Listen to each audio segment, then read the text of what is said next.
شام کے 5 بجے ہیں۔ السلام علیکم، یہ ریڈیو پاکستان ہے۔ عشرت ثاقب سے خبریں سنیے۔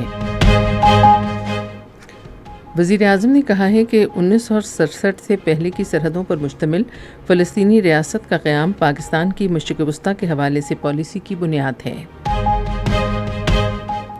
وزیر خزانہ نے واشنگٹن میں دولت مشترکہ کے وزرائے خزانہ کے اجلاس سے خطاب کرتے ہوئے ترقی پذیر ممالک کے لیے موسمیاتی تبدیلی کے اثرات سے نمٹنے کے لیے مالی تعاون کی اہمیت کا اعادہ کیا ہے۔ وزیر تجارت نے ویتنام کے ساتھ دوستی کو مضبوط اقتصادی شراکت داری میں تبدیل کرنے کے لیے پاکستان کی دلچسپی کا اظہار کیا ہے۔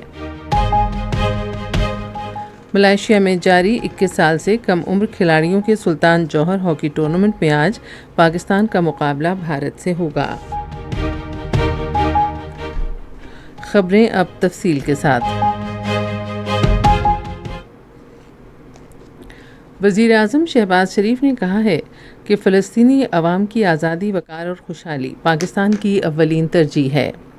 سماجی رابطے کی ویب سائٹ ایکس پر اپنے پیغام میں انہوں نے کہا کہ 1967 سے پہلے کی سرحدوں پر مبنی ایک ایسی مضبوط اور قابل عمل فلسطینی ریاست کا قیام جس کا دارالحکومت القدس الشریف ہو، پاکستان کی مشرق وسطیٰ پالیسی کی بنیاد ہے اور رہے گی۔ شہباز شریف نے کہا کہ پاکستان کی سب سے اہم ترجیح غزہ پر مسلط کی گئی نسل کشی کی مہم کو فوری طور پر رکوانا ہے۔ انہوں نے کہا کہ صدر ٹرمپ کے ساتھ ہمارا اظہار تشکر اس امر کی بنیاد پر ہے کہ وہ اس نسل کشی کو روکیں گے اور وعدہ پورا کریں گے۔ وزیر اعظم نے کہا کہ ہم امن کے لیے صدر ٹرمپ کے منفرد کردار کی تعریف کرتے رہیں گے۔ وزیر خزانہ محمد اورنگزیب نے دولت مشترکہ بنیادی ڈھانچے اور مالیاتی استحکام مرکز اور استعداد کار میں اضافے کے لیے تکنیکی معاونت فنڈ کو فعال بنانے کی حمایت پر زور دیا ہے۔ واشنگٹن ڈی سی میں دولت مشترکہ وزرائے خارجہ اجلاس سے خطاب میں انہوں نے پاکستان سمیت ترقی پذیر ملکوں کے لیے موسمیاتی امداد کی مرکزی اہمیت کا اعادہ کیا اور نقصانات فنڈ جیسے نظام فعال کرنے کی فوری ضرورت پر زور دیا۔ وزیر خزانہ اور ان کے وفد نے عالمی مالیاتی فنڈ کے مشترکہ وسطی اور وسطی ایشیا محکمے کے ڈائریکٹر جہاد الزور سے بھی ملاقات کی۔ فریقین نے پاکستان کے اصلاحات ایجنڈے پر تبادلہ خیال کیا اور اصلاحات کی موجودہ رفتار کو برقرار رکھنے کے مشترکہ عزم کا اعادہ کیا۔ سوات کے علاقے مٹہ میں نامعلوم حملہ آوروں کی فائرنگ سے پولیو ٹیم کی حفاظت پر مامور ایک لیوی کانسٹیبل شہید ہو گیا۔ ہنگامی امدادی مرکز کے مطابق لیوی اہلکار عبدالکبیر پولیو ٹیم کی حفاظت پر مامور تھا جو ایک گھر میں بچوں کو ویکسین پلا رہی تھی۔ حملے میں پولیو ٹیم محفوظ رہی۔ ادھر وزیر اعظم محمد شہباز شریف اور خاتون اول بی بی آصفہ بھٹو زرداری نے اس دہشت گردانہ حملے کی شدید مذمت کی ہے۔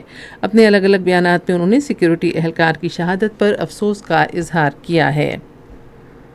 سینٹ کے چیئرمین سید یوسف رضا گیلانی نے دنیا کے مختلف حصوں میں مسلمانوں کے خلاف ظلم اور انسانی حقوق کی خلاف ورزیوں سے نمٹنے کے لیے مربوط اور متفقہ حکمت عملی پر زور دیا ہے۔ وہ آج اسلام آباد میں مسلم ورلڈ لیگ کے سیکرٹری جنرل ڈاکٹر محمد بن عبدالکریم العیسیٰ سے گفتگو کر رہے تھے۔ امت مسلمہ کے لیے مسلم ورلڈ لیگ کے پلیٹ فارم کی اہمیت پر زور دیتے ہوئے انہوں نے کہا کہ اس فورم کے ذریعے مسلمانوں کے درمیان اتحاد کے فروغ اور ان کے مشترکہ مسائل کے حل کے لیے اجتماعی کوششیں کی جا سکتی ہیں۔ مسلم ورلڈ لیگ کے سیکرٹری جنرل ڈاکٹر محمد بن عبدالکریم العیسیٰ نے پاکستان کے اپنے دورے کو انتہائی اہم قرار دیا۔ انہوں نے اس امر کو دہرایا کہ مسلم ورلڈ لیگ پاکستان کے ساتھ قریبی تعاون جاری رکھے گی اور عالمی سطح پر مشترکہ موقف کو فروغ دیتی رہے گی۔ وزیر تجارت جام کمال خان نے کہا ہے کہ پاکستان ویتنام کے ساتھ اپنی دوستی کو مضبوط اقتصادی شراکت داری میں تبدیل کرنے کا خواہاں ہے۔ آج اسلام آباد میں پاکستان ویتنام بزنس فورم سے خطاب کرتے ہوئے انہوں نے کہا کہ دونوں ملکوں کے درمیان باہمی احترام اور تعاون پر مبنی طویل مدتی تعلقات ہیں۔ وفاقی وزیر نے کہا کہ پاکستان اور ویتنام میں ٹیکسٹائل، چمڑے، فارماسیوٹیکل، زراعت اور ای کامرس سمیت مختلف شعبوں میں دو طرفہ تجارت بڑھانے کی بے پناہ صلاحیت موجود ہے۔ انہوں نے کہا کہ دونوں ملکوں نے ترجیحی تجارتی معاہدے کی جانب بڑھنے کے لیے اصولی طور پر اتفاق کیا ہے تاکہ اقتصادی تعاون کو مزید بڑھایا جا سکے۔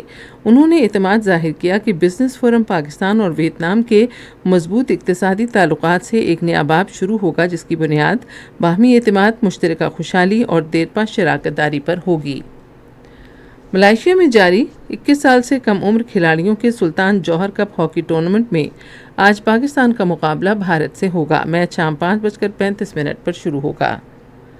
لاہور میں پاکستان کے خلاف پہلے کرکٹ ٹیسٹ کے تیسرے دن جنوبی افریقہ نے اپنی دوسری اننگز میں اب سے تھوڑی دیر پہلے تک 46 رن بنائے اور اس کے 2 کھلاڑی آؤٹ ہوئے۔ جنوبی افریقہ کو جیتنے کے لیے 231 رنز کی ضرورت ہے۔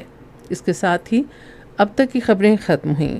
مزید خبروں اور تجزیوں کے لیے ہماری ویب سائٹ ہے radio.gov.pk اور آپ فیس بک کے link radio Pakistan news official پر براہ راست ویڈیو سٹریمنگ بھی ملاحظہ کر سکتے ہیں۔